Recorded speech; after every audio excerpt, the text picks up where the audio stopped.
There are moments in our lives that are transformational. One capacity that we have is to create culture. There isn't anything in this room that workers did not create where they use their minds and they use their hands. Unfortunately, this society creates a division between those who use their minds and those who use their hands. And often it is said that those who use their hands don't contribute as much as those who use their minds. You know, I was an immigrant and I came here in 1957 with my parents. My father was an example of this hand and minds. My parents worked all their lives in the fields, and they died not knowing English, and they were farm workers. But there was that transformational moment when my father, who did more than work in the fields, and for me it was a transformational moment because it didn't happen until I was in college that I realized why the farmers were coming to pick up my father in the wintertime. We lived in a one-room house. We had an outdoor bathroom. And I chopped wood in the morning when nobody could see me because I was really ashamed that we had a wood stove. We were like squirrels. We had to work during the summer in order to make it through the winter. So the farmers would come and pick up my father. In Mexico, he had learned how to take care of cattle and sheep, bring small calves into the world, and he knew when they were sick. And actually, he was literally a veterinarian, and he didn't know any English, and the farmers found this out. And so rather than pay a veterinarian, they would get my father. A transformational moment. My father was very knowledgeable. My mother, she was knowledgeable. Oh, knew so much. And when I got involved in social movements, she challenged me. She didn't want me to be involved. And she says, ¿Qué estás loco, muchacho? Are you crazy? Why are you involved? And I said, at one point, I couldn't take it any longer, so I pointed to the San Martín de Porres. San Martín de Porres is a black saint. We'd always prayed to San Martín de Porres. I don't know why we didn't pray to the Virgen. And I said, you taught me, Mom. San Martín de Porres was a patron saint of the poor, and she always taught me that San Martín de Porres was always out with the poor, and that he was always helping the poor. And so I said, Mamá, yo estoy haciendo lo que usted me enseñó. I'm doing what you taught me. And then she said, oh, ya entiendo. And after that, my mother got involved with us. I remember because we were so poor, we had to charge everything at the grocery store during the winter and then pay for it during the summer. And so there would be those times when at the grocery store, my mom would buy the milk, she'd bring it back, she'd pour the milk, and the milk is sour. So we sort of knew to just put it aside, and that week we knew we wouldn't have any milk. We did this for so many years and never told the grocery store. And then there was that one day after this incident with San Martín de Porres and the social movements, when my mother poured me milk and it was sour, and I saw her for a moment just look at that milk. And I put it aside and I knew, I said, oh, that's okay, Mom, está bien, yo tomo agua. And I saw my mother take that cart of milk, walk out the door, go to the grocery store, come back, and pour me milk.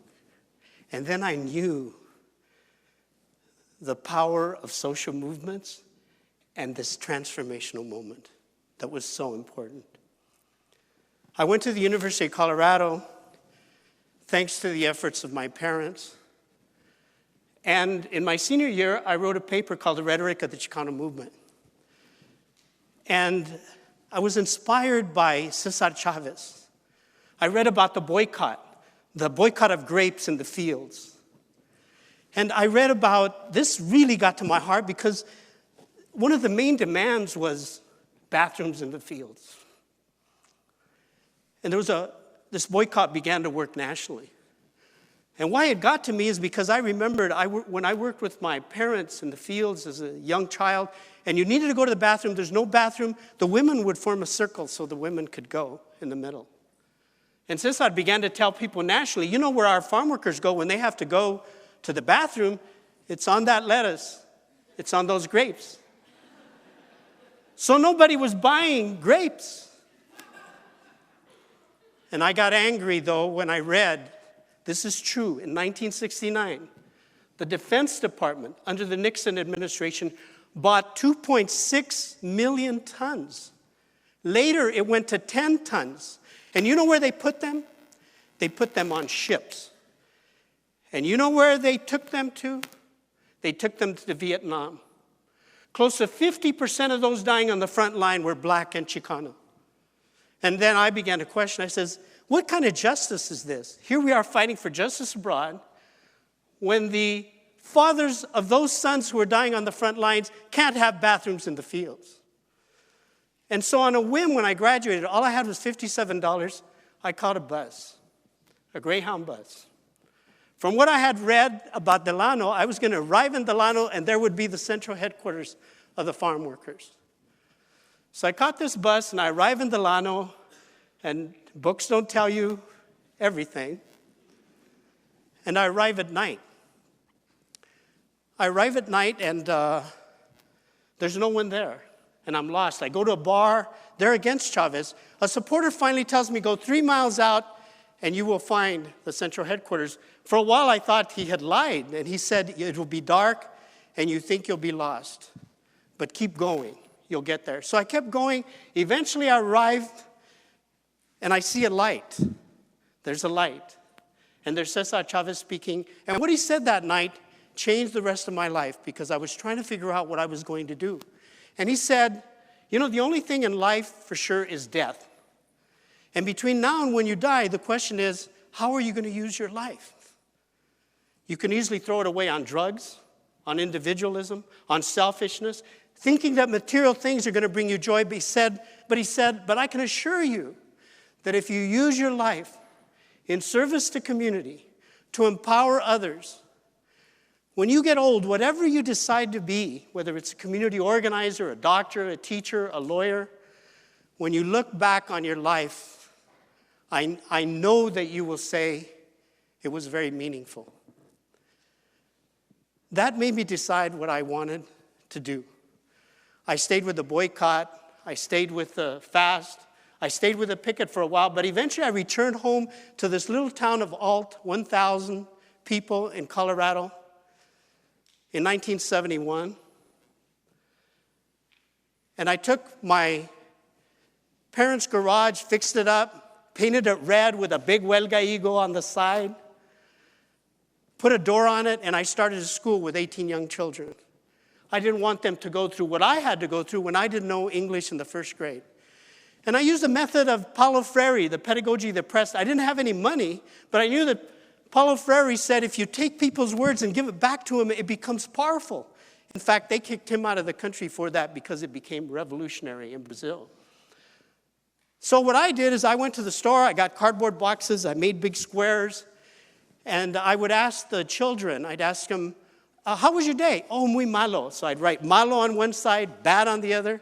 Or another would say, muy bueno, fine. You know, bueno on one side, fine on the other. Pretty soon these kids are carrying their big boxes of words home with them. And they begin to share those words.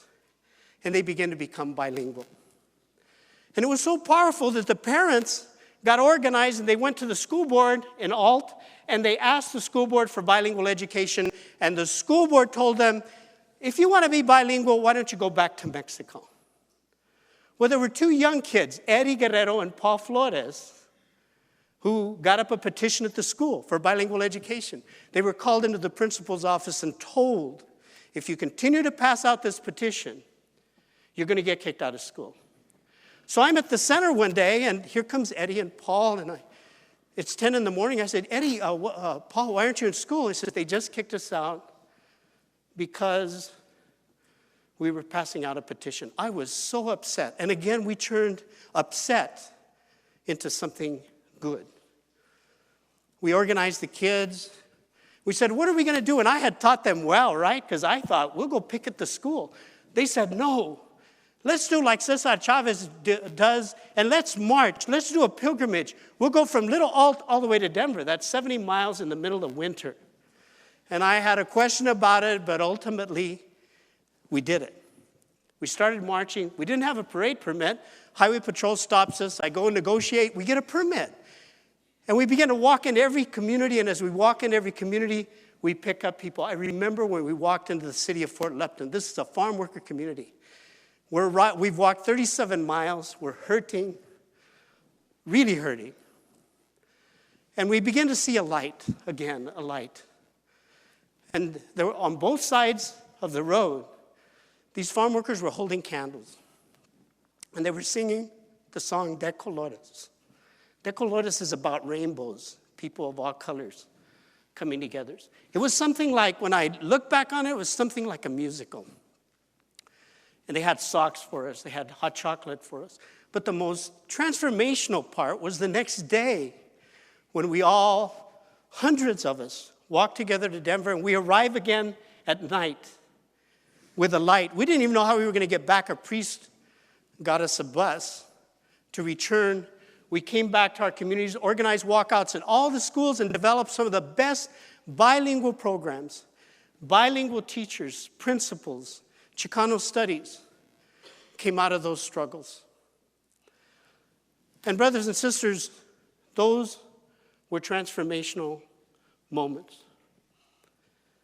Later, as I organized for 13 years and then end up at UCLA and finish a PhD, I come back to become a professor at Pitzer College. I wanted to do a class that maybe would make students feel the way I felt when I arrived in Delano. Well, this next March, we're in our 21st year. Right now, the class is taking place, and in a couple of weeks, we are going to Delano, we're going to La Paz. I've been doing this now for 21 years, and every year, those students are transformed. And again, as I started this, we create culture. We not only do service. Last year, we protested for methyl iodide. 1 week later, after our protest, methyl iodide is banned nationally. Our last day at La Paz, where Cesar Chavez is buried, we give back to the community through the use of theater, sharing with them what we have learned. Over the years, my students have walked out of those classrooms, sometimes into darkness, but I can tell you that in every case, there has been a light. You know, when I look back on what Cesar Chavez said, at that moment, that transformational moment, I have to think about what has happened since then. And I can honestly say that I've used every minute, every hour, every week, every year in service to community to empower others. And what Cesar Chavez said is true, that if something happened to me tomorrow, if I happen to get sick, if I happen to be at my deathbed, I have that joy, I have that light that I can truthfully say that my life has been very meaningful. And for those students who have found that same light, that meaningfulness continues today. That connection between what is academic and ultimately the transformational change that young people and we all have the power to create, a culture to create the kind of life, the kind of equal and just life that we would all like to live in. Thank you.